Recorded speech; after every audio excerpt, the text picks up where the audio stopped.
میرے نہایت ہی واجب الاحترام معزز سامعین کرام، 28واں پارہ سورہ صف کی آیہ کریمہ آپ کے سامنے تلاوت کرنے کا شرف حاصل کیا ہے۔ آیت نمبر 8 ہے۔ اللہ تعالیٰ نے ارشاد فرمایا یریدون لیطفئوا نور اللہ بافواہہم، یہ کافر چاہتے ہیں کہ اپنی منہوں کی پھونکوں سے اللہ کے نور کو بجھا دیں، ختم کر دیں، یعنی اسلام کو، قرآن کو، نبی پاک کو مٹا دیں۔ یہ کافر چاہتے ہیں، کافروں کا ارادہ ہے۔ تو اللہ کے نور کو بجھایا نہیں جا سکتا۔ یہ سورج ہے، یہ چاند ہے، ان کی روشنی کو کوئی ختم کر سکتا ہے؟ کوئی نہیں کر سکتا۔ جو آسمان پر تھونکے گا اپنے منہ پر آئے گا، وہ خود ہی۔ جو اسلام پر حملہ کرے گا وہ خود ہی ذلیل ہوگا، جو قرآن پر حملہ کرے گا وہ خود ہی ذلیل ہوگا۔ اسلام قیامت تک باقی رہے گا۔ کیوں؟ اللہ نے اس کو پورا کرنے کا وعدہ کیا ہے۔ واللہ متم نورہ ولو کرہ الکافرون، اور اللہ نے اپنا نور پورا کرنا ہے اگرچہ کافروں کو برا لگے۔ کافروں کو اچھا نہیں لگتا، یہود و نصارہ کو، منافقین کو، یہ قادیانیوں کو، یہ اسلام کے غداروں کو اور ان کے سہولتکاروں کو یہ اچھا نہیں لگتا، لیکن اللہ تعالیٰ نے اسلام کا نور پورا کرنا ہے۔ اللہ تعالیٰ نے وعدہ فرما لیا ہے، هو الذی ارسل رسولہ بالہدی والدین الحق، وہی ہے اللہ جس نے اپنے رسول کو ہدایت اور دین حق کے ساتھ بھیجا ہے، لیظہرہ علی الدین کلہ، کہ اللہ تعالیٰ اس دین کو تمام دینوں پر غالب کر دے، ولو کرہ المشرکون، اگرچہ کافروں کو برا لگے۔ فتنوں کا دور ہے، بڑے بڑے فتنے ہوں گے۔ ہمارے پیارے آقا صلی اللہ علیہ وسلم نے ان فتنوں کی بشارت دی ہے، اور اللہ تعالیٰ نے قرآن پاک میں بھی بتایا ہے کہ فتنے ہوں گے، تم فتنوں کے خلاف جہاد کرنا ہے۔ تم نے فتنوں کا حمایتی نہیں بننا، نہ خود فتنہ کرنا ہے، نہ فتنہ پروروں کا مددگار بننا ہے، بلکہ فتنوں کو ختم کرنے کے لیے جہاد کرنا ہے۔ وَقَاتِلُوهُمْ حَتَّى لَا تَكُونَ فِتْنَةٌ، فرمایا ان سے جہاد کرو، ان سے لڑائی کرو یہاں تک کہ فتنہ ختم ہو جائے۔ وَيَكُونَ الدِّينُ كُلُّهُ لِلَّهِ، یہاں تک کہ دین سارا اللہ کے لیے ہو جائے۔ ذمہ داری اللہ نے لی ہے کہ میں اسلام کو پورا کروں گا، تو ہمیں یہ جو ذمہ داری ہے نا، یہ ہم اسلام کے، ہر بندہ اسلام کا سپاہی ہے۔ مسلمانوں کے ذریعے اللہ تعالیٰ یہ اسلام کی امداد فرمائے گا، فرشتوں کے ذریعے، مسلمانوں کے ذریعے۔ جس کا مقدر اچھا ہوگا اس کو اللہ تعالیٰ اسلام کی مدد کے لیے چن لے گا۔ یہ اللہ تعالیٰ کا ہم پر احسان ہے۔ اللہ کسی کا محتاج نہیں ہے، نہ فرشتوں کا محتاج ہے، نہ ہمارا محتاج ہے۔ یہ ہمارا امتحان ہے، ہمارے ذریعے اسلام کو سربلندی ملے گی اور ہم انعام کے مستحق ہو جائیں گے، ورنہ اللہ تعالیٰ کسی کا محتاج نہیں ہے۔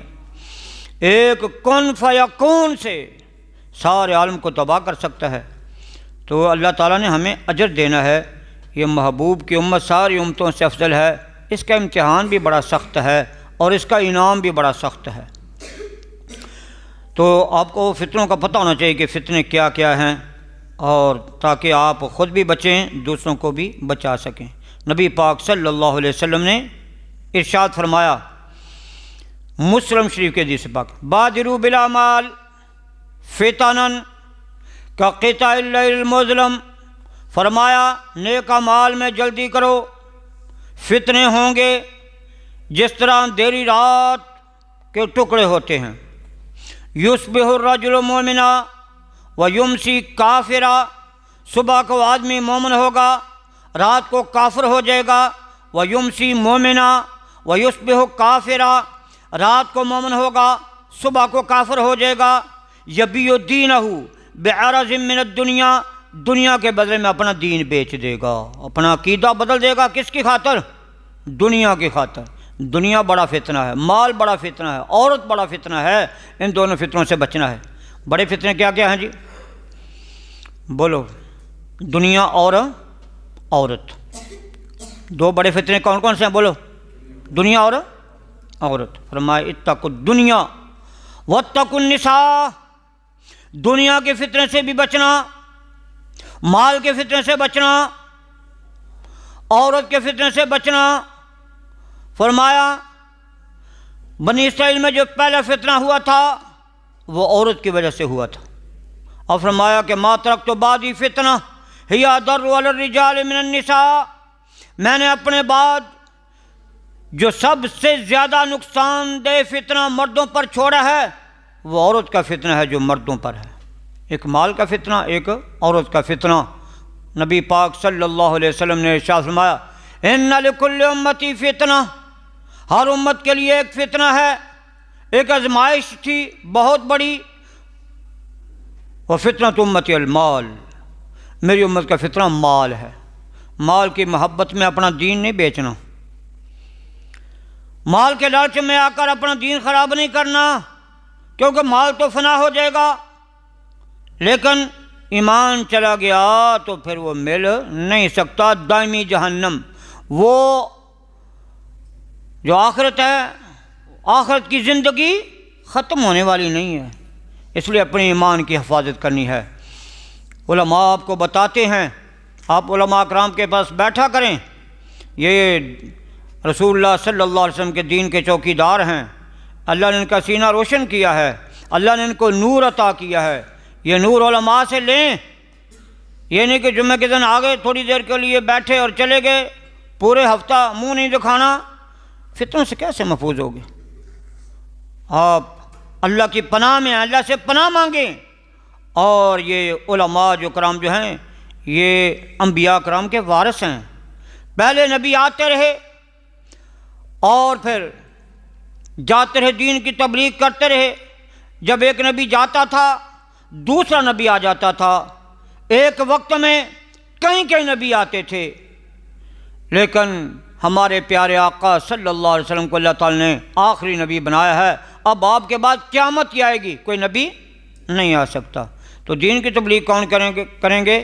یہ علماء کریں گے، یہ انبیاء کرام کے وارث ہیں۔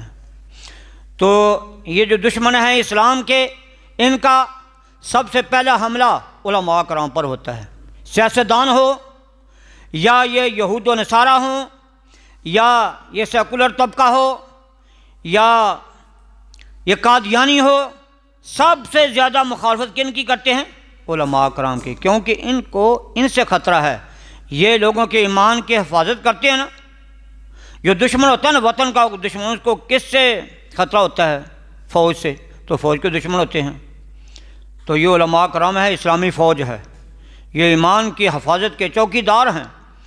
تو چور کو خطرہ ہوتا ہے تو چوکیدار سے ہوتا ہے، تو اس لیے ان لوگوں کی باتوں سے میں نہیں آنا۔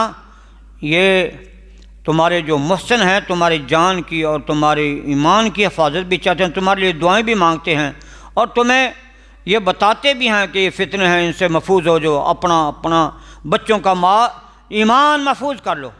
تو نبی پاک صلی اللہ علیہ وسلم کی ڈیوٹی لگائی ہے، اور ان کو بھی چاہیے کہ کھول کر بیان کریں، یہ حسینی کردار ادا کریں، نہ اپنی ملازمت سے ڈریں، نہ اپنی جان کی پرواہ ہونی چاہیے، جان ہتھیلی پر رکھ کر یہ تبلیغ کرتے ہیں اور کرتے رہیں گے۔ حسینی کردار، یہ کردار شبیری ادا کرتے رہیں گے۔ اقبال کہتے ہیں ہزار خوف ہو لیکن زباں ہو دل کی رفیق، یہی رہا ہے ازل سے قلندروں کا طریق۔